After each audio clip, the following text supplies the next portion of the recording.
এটা লিমান হাজার রূহ হাজির রূহ, কোন ব্যক্তির এই পবিত্র আত্মা এত সুগন্ধ? ফেরেশতারা উত্তর দিবে যে দাউদারানি অঞ্চলের অমুকের ছেলে অমুক বা অমুকের মেয়ে অমুক, যে আল্লাহকে রাজি আর খুশি করে জীবন কাটিয়েছিল আর তার মৃত্যু হয়েছে। এটা সেই পবিত্র নারী বা পুরুষটার রূহ। সুবহানাল্লাহ। ফেরেশতারা স্বাগতম জানাতে জানাতে ইল্লিয়িনে নিয়ে যাবে, সুগন্ধিতে মুখরিত হবে সর্বত্র, নাম এন্ট্রি করা হবে ইল্লিয়িনে, এরপরে পাঠিয়ে দেওয়া হবে কবরে, সম্মান দিতে গিয়ে একটা ইন্টারভিউ নেওয়া হবে। আর রূহ কিতাবের মধ্যে আল্লামা জাররাহি রাহমাতুল্লাহ আলাইহি উল্লেখ করতেছেন যে কবরে মুমিন বান্দাকে যখন প্রশ্ন করা হয়, সেই প্রশ্ন তাকে আটকানোর জন্য করা হয় না, সেই প্রশ্ন তাকে করা হয় তাকে সম্মানিত করার জন্য। দেখেন অনেক জায়গায় আপনার ইন্টারভিউ নেওয়া হয় আপনাকে সম্মানিত করার জন্য। তো কবরে মুমিন বান্দাকে যে জিজ্ঞাসা করা হয়, মা রাব্বুকা, তোমার রবকে, মা দীনুকা, তোমার দিন কি, তোমার নবীকে, এই প্রশ্ন এই জন্যই যে মুমিন লোক তো সঠিক উত্তর দিতে পারবে, আর এই সঠিক উত্তর দেওয়ার পরে তাকে জান্নাতের বিছানা বিছিয়ে দিয়ে শোয়ানো হবে, আর এক ঘুমে কিয়ামতের দিন উঠবে। সুবহানাল্লাহ।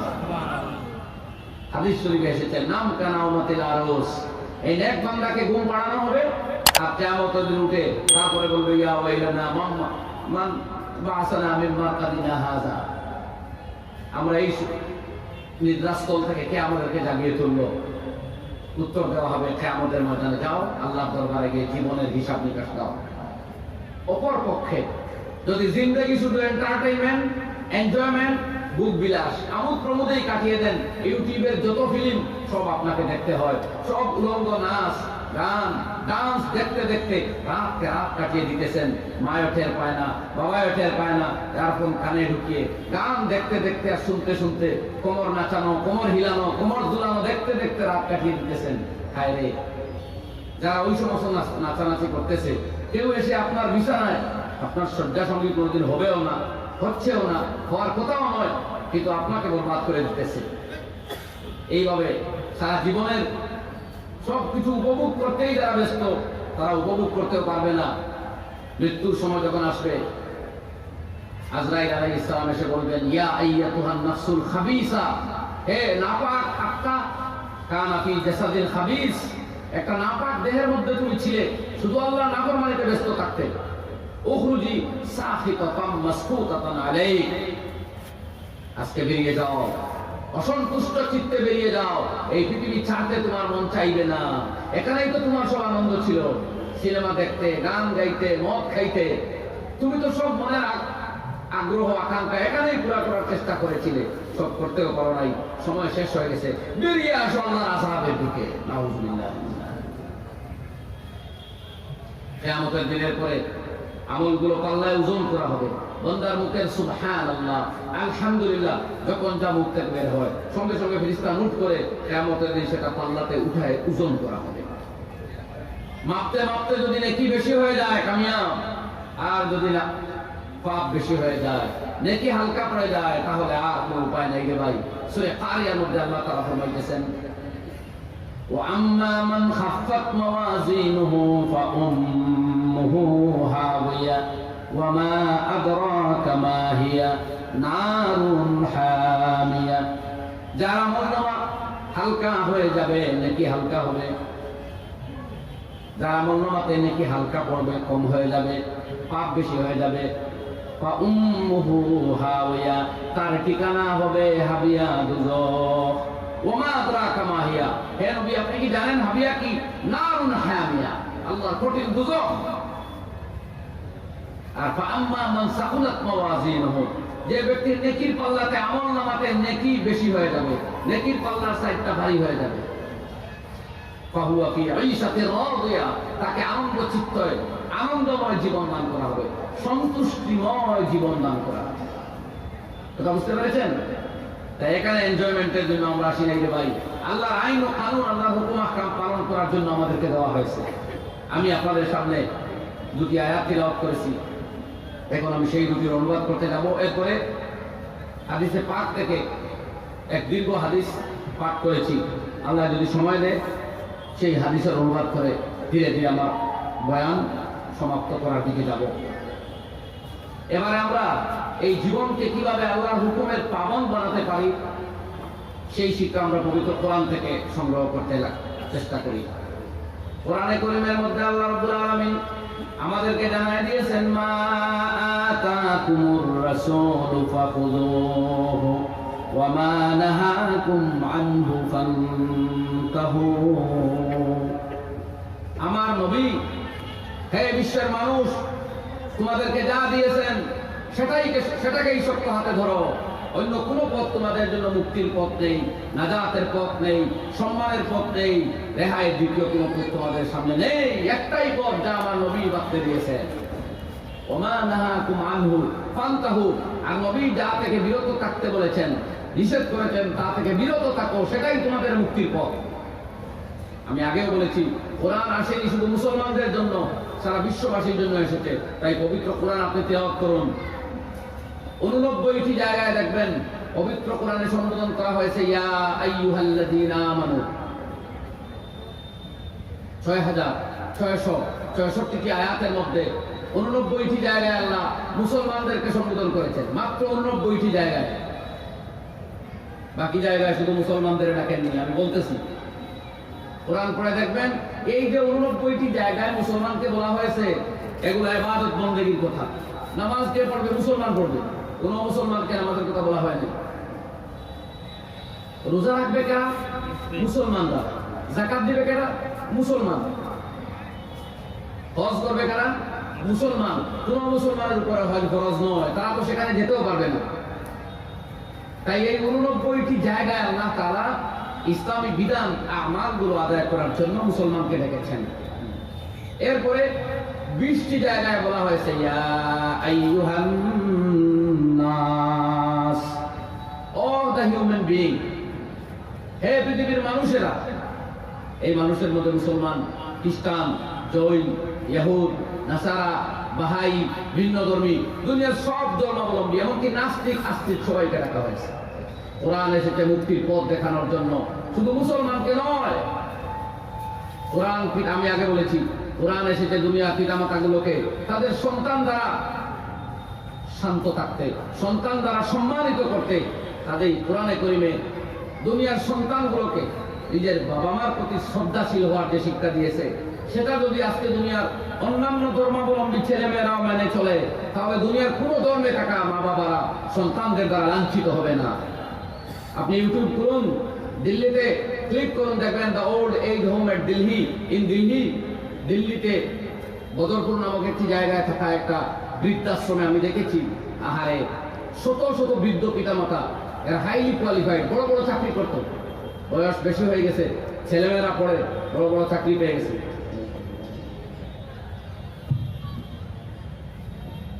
বড় বড় চাকরি হয়ে গেছে, এবারে পিতামাতাকে দেখাশোনা করার তাদের সময় হাতে নেই। ফোন করেছে ওল্ড এজ হোম বৃদ্ধাশ্রমের মালিককে, ম্যানেজারকে, যে আমার বাবাকে ওখানে আনে ছেড়ে যেতে চাই। উনি অনুরোধ করছেন, আরে ভাই, তোর বৃদ্ধ বাবা, তুই নিজেই সেবা কর, দুনিয়া আখিরাতে সফলতা হাসিল কর, বাবাকে ছাড়বে না। এরপরে ম্যানেজার বলতেছেন, আমার অজান্তে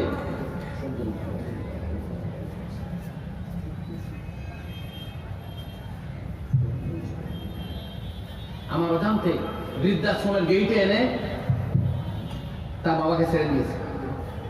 উনি সকালবেলা গেট খুলে দেখে একজন বৃদ্ধ ছটফট করতেছে। আরেক মেয়ে লোক, ওদের নিজের চাকরিজীবী, নিজের ছেলেও চাকরিজীবী, মেয়েরাও চাকরিজীবী, কিন্তু যেমনি বৃদ্ধ হয়েছে, রিটায়ার্ড করছে, এবার ছেলে বাড়িতে ওই বৃদ্ধ মাকে আর জায়গা দেয় নাই, বৃদ্ধাশ্রমে পাঠিয়ে দিয়েছে ম্যানেজারের অজান্তে। এরপরে আমাদের প্রিয় সাংবাদিক এনডিটিভির রবিশ কুমার, আমি দোয়া করি প্রায় জায়গায় ওই লোকটার জন্য, আল্লাহ তাআলা এই ভারতবর্ষকে এই ধরনের লোক দিয়ে সাজিয়ে দিক, বলেন আমিন।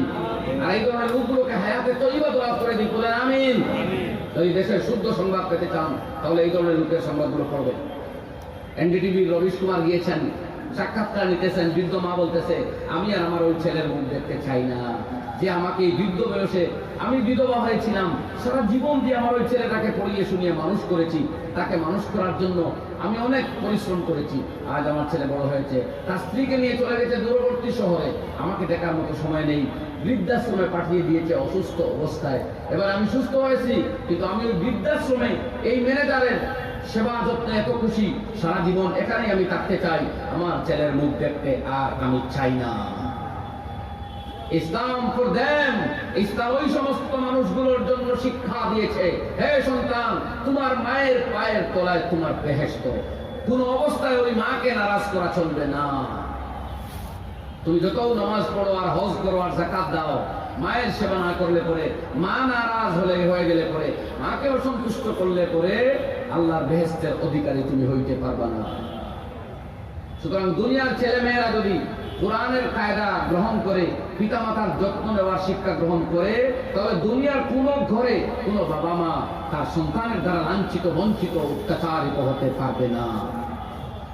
তাই Quran for the all human being, Quran এসেছে দুনিয়ার সমস্ত মানুষকে আদর্শমণ্ডিত পথ দেখানোর জন্য। এই জন্য কোরআনে কারীমে 20 জায়গাতে ইয়া আইয়ুহান নাস বলা হয়েছে, হে পৃথিবীর মানুষেরা, তোমাদের মুক্তির পথ, তোমাদের নাজাতের পথ, তোমাদের রক্ষার রাস্তা, শান্তিময় রাস্তা ইসলাম নিয়ে এসেছে, গ্রহণ করো সেটাকে, আর কৃতকার্যতা অর্জন করো, সফল হও, সার্থক হোক তোমাদের জীবন আর জনম আর মরণ। আরো 5 জায়গায় ইয়া বনি আদম, হে আদমের সন্তান, আরো 5 জায়গাতে সম্বোধন করা হয়েছে।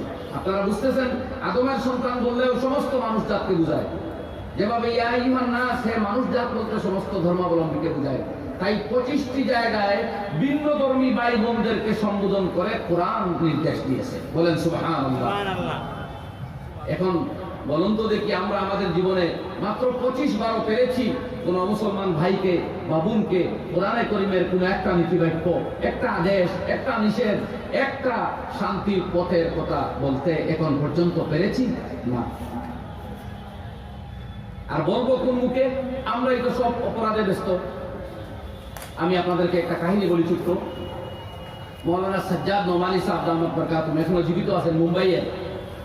উনি বলছেন যে সাহারানপুরের প্রয়াত শায়খুল হাদিস আল্লামা জাকারিয়া রাহমাতুল্লাহ আলাইহি, ওনার কাছে প্রতি বছর শিখ ধর্মাবলম্বী লোকেরা আসতো, আর পানি টানি ফুটাইয়া ওনার কাছ থেকে দোয়া নিয়ে যেত। তো একদিন সাজ্জাদ নোমানী সাহেব যুবক ছিলেন, তিনি সেখানে গিয়ে এক শিখ ধর্মাবলম্বীকে হোটেলে নাস্তা করতে দেখে বললেন, ভাইয়েরা, তোমরা জাকারিয়া সাহেবের কাছে যখন আসো, উনি মুসলমান, ফায়দা নেওয়ার জন্য যখন আসো, তাহলে ইসলাম কবুল করো না কেন? ইসলাম কবুল করলেই তো সব ফায়দা তোমরাই পেয়ে যেতে। তখন ওই শিখ गुरुजी बोलो, अरे मौलाना हम उनके पास इसलिए नहीं आते कि वो मुसलमान है। अरे मुसलमान तो हमारे पास है, हम देखते हैं मुसलमान कैसे हैं। हम शराब पीते हैं, मुसलमान भी शराब पीते हैं। हम डांस गाना फिल्में देखते हैं, मुसलमान भी देखते हैं। हम झूठ बोलते हैं तो मुसलमान भी झूठ बोलते हैं। हमारी लड़कियां नाचती हैं, मुसलमान औरतें भी नाचती हैं।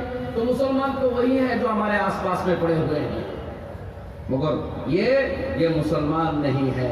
उनके पास आसमान वाले की तरफ से कोई खास पावर है जिसको लेने के लिए हम बार बार उनकी खिदमत में आते हैं। और मुस्लिम भाईটির এই কথাটি আমাদের মনে রাখা দরকার যে মুসলমান কেটা? মুসলমান তো আমরা মদ খাই, মুসলমানের মদ খায়, আমরা আড্ডা দেই, মুসলমান আড্ডা দেয়। আমাদের মেয়েরা বেপরদায় স্বামী বাদ দিয়া অভিভাবক ছাড়া পার্কে যায়, ঘুরতে যায়, বেড়াতে যায়, ইদর এদিক সেদিক বেড়ায়, মুসলমান মেয়েরাও বেড়ায়।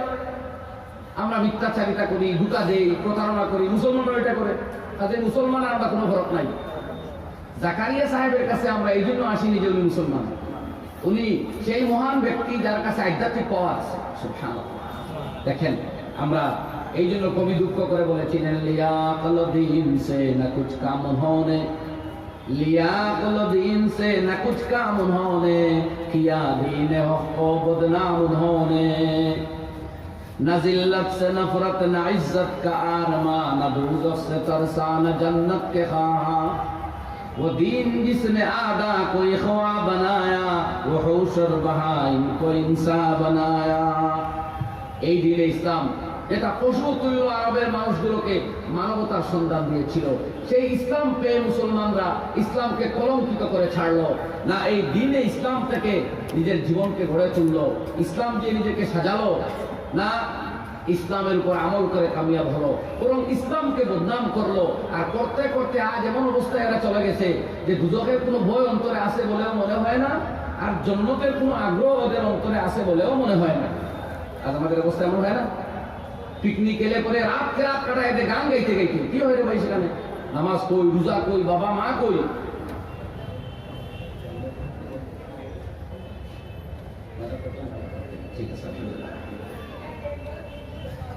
तो कवि दुख को कर बोलेছেন लिया अलो दीन से न कुछ कम उन्होंने किया दीन हक को बदनाम उन्होंने।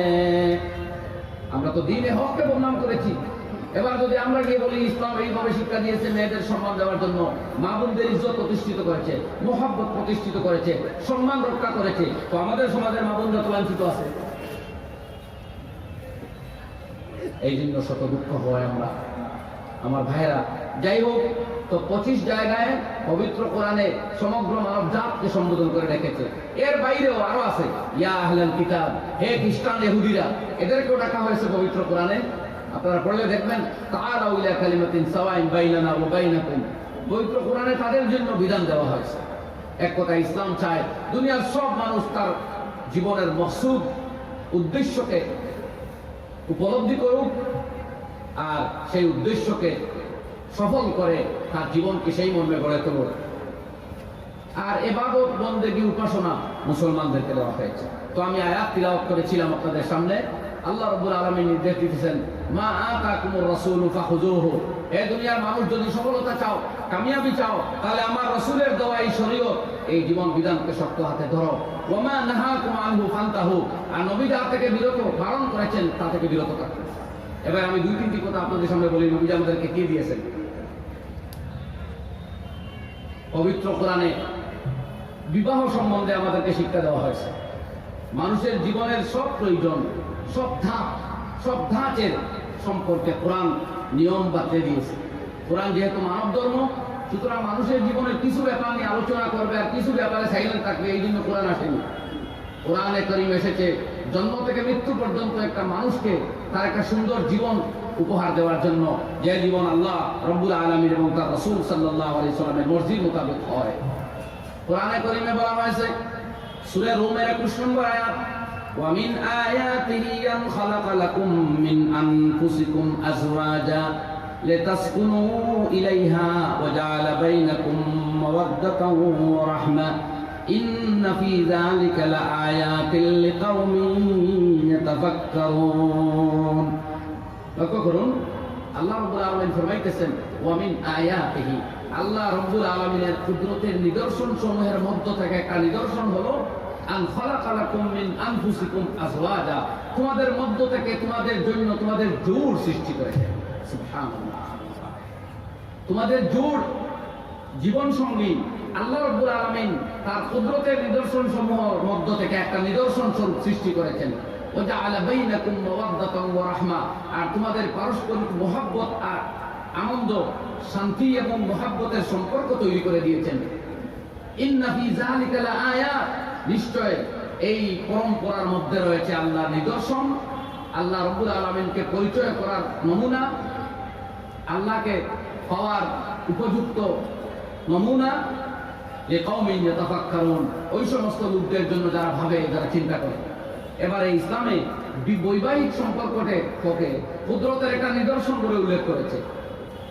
এই জন্য আল্লাহ রাসূলের ব্যাখ্যা বলেছেন আন নিকাহু মিন সুন্নতি, বিবাহ করা আমি নবীর কানুন, আমি নবীর শরীয়তের অন্যতম হুকুম। যুবকদেরকে বলেছেন ইয়া মাশারাশ শাবাব, হে পৃথিবীর ইয়াং যুবকেরা। প্রথমে বলেছেন আল কাসিবু হাবিবুল্লাহ, যারা হালাল উপার্জনে আত্মনিয়োগ করে, হালাল মালের সন্ধানে নেমে যায়, তারা আল্লাহর সাথে দুস্তি হয়ে যায়। তুমি হালাল ব্যবসা করো, আল্লাহ নবী ফরমাইতেছেন সত্যবাদী ব্যবসায়ী, যে কাউকে ধোঁকা দেয় না, প্রতারিত করে না, সত্য কথা বলে, এমন ব্যবসায়ীর হাসর হবে মা'আন নবিয়্যিনা ওয়াস সিদ্দীকিনা ওয়াস শুহাদা'i ওয়াস সালিহিন, আম্বিয়া কেরাম, আউলিয়া কেরাম, শুহাদা এবং সালেহিনদের সাথে তাদের হাসর হবে। তো একদিকে শিক্ষা দিয়েছেন হালাল উপার্জনের জন্য, আর এরপরে বলেছেন মানিস্তাতা মিনকুমুল বাতা, হে যুবকেরা যাদের এই সামর্থ্য আছে, হালাল উপার্জন করেছো, শারীরিকভাবে যারা সক্ষম, ফালইয়াতাজাওয়াজ, তোমাদের জন্য অবশ্য কর্তব্য বিয়ে করা।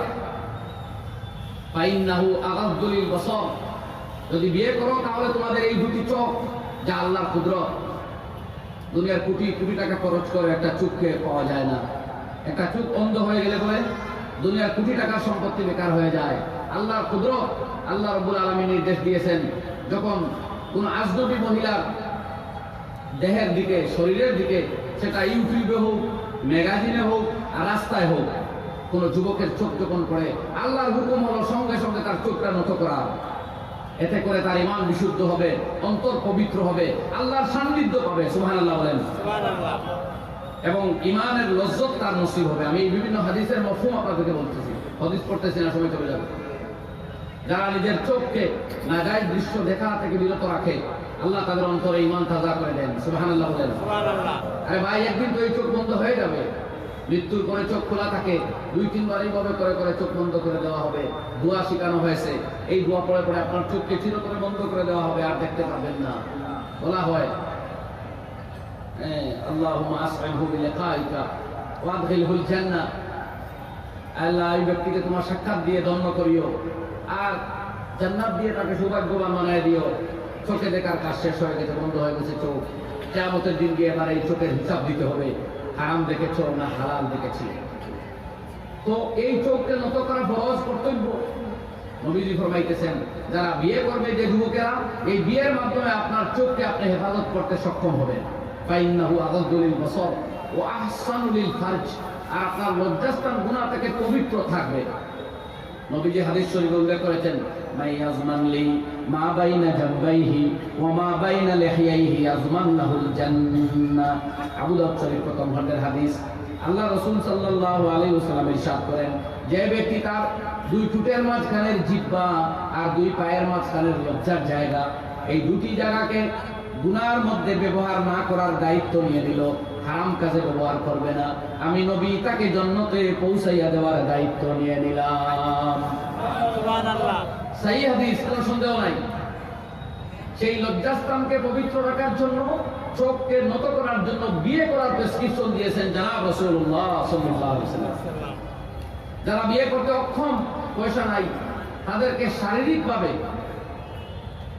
শারীরিকভাবে কন্ট্রোলিং এর জন্য একটা নুসখা বলে দিয়েছেন, রোজা রাখা। যাই হোক, এবারে আমরা সমাজে করেছি কি জানেন, বিয়েকে একটা উৎসব বানাই দিয়েছি। লক্ষ লক্ষ টাকার প্যান্ডেল সাজানো, লক্ষ টাকার গাড়ি ভাড়া করা, বাড়িকে সাজিয়ে গেট লাগিয়ে শত শত নারী পুরুষকে একত্রিত করে বারাত বানায় কন্যার বাড়িতে গিয়ে আড্ডা দিতে দিতে গিয়ে মস্তি, আর যেন এত আনন্দ, এত উপভোগ, গুনাহ হালাল হারামের জন্য কোনো তমিজই নাই। বিয়াটা যেন একটা উৎসব হয়ে গেছে। বলেন নাউজুবিল্লাহ মিন যালিক। আল্লাহ রাসূল ফরমাইতেছেন, আন নিকাহু মিন সুন্নতি, বিয়া আমি নবীর সুন্নাত, কাজেই বিয়ার গাইডলাইন বলবো আমি। নবীজি কি গাইডলাইন দিয়েছেন জানেন? লক্ষ্য করুন, হাতে গোনে হিসাব রাখুন। নাম্বার 1, আন নিকাহু মিন সুন্নতি, বিয়ে হলো আমি নবীর সুন্নাত। নবীজি ফরমাইতেছেন, আন নিকাহু নিসফুল ঈমান, বিয়ে হলো ঈমানের অর্ধেক।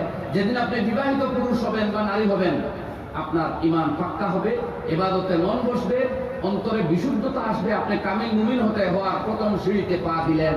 সুবহানাল্লাহ। সুবহানাল্লাহ। 2, আল্লাহ নবী বলেন, মান তাযাওয়াজা লিল্লাহি তাওয়াজাহুল্লাহু তাজাল মালিকি ইয়াউমাল কিয়ামাহ, যে ব্যক্তি আল্লাহকে খুশি করার জন্য, গুনাহ থেকে বিরত থাকার জন্য, দুনিয়ার কোন লোভ লালসা ত্যাগ করে আল্লাহকে খুশি করার জন্য শরীয়তের হুকুম আহকাম মেনে বিয়ে করবে, কিয়ামতের ময়দানে আল্লাহ রাব্বুল আলামিন ওই ব্যক্তিকে রাজার মুকুট পরায়ে দিবেন। দুনিয়ার বাজার থেকে বাড়াটিয়া কাপড় এনে, শিরওয়ানি আর টুপি এনে কি লাভ হইছে? পরে কিন্তু ফিরে দিতে হবে। আল্লাহ কিয়ামতের ময়দানে, সহিহ হাদিস, তাওয়াজাহুল্লাহু তাজাল মালিকি ইয়াউমাল কিয়ামা, কিয়ামতের ময়দানে আল্লাহ রাজার মুকুট পরায়ে দিব। যে আল্লাহকে খুশি করার জন্য শরীয়তের হুকুম আহকাম মেনে বিয়ে করে। তারপরে 3 নম্বর আল্লাহ নবী বলেন, ইন্না আযমান নিকাহ বারাকাতান আইসারুহা মাউনাতান, আল্লাহ রাব্বুল আলামিনের দরবারে ওই বিয়েতে সবচেয়ে বেশি বরকত নাজিল হয় যে বিয়ের মধ্যে খরচ হয় সবচেয়ে কম। সুবহানাল্লাহ।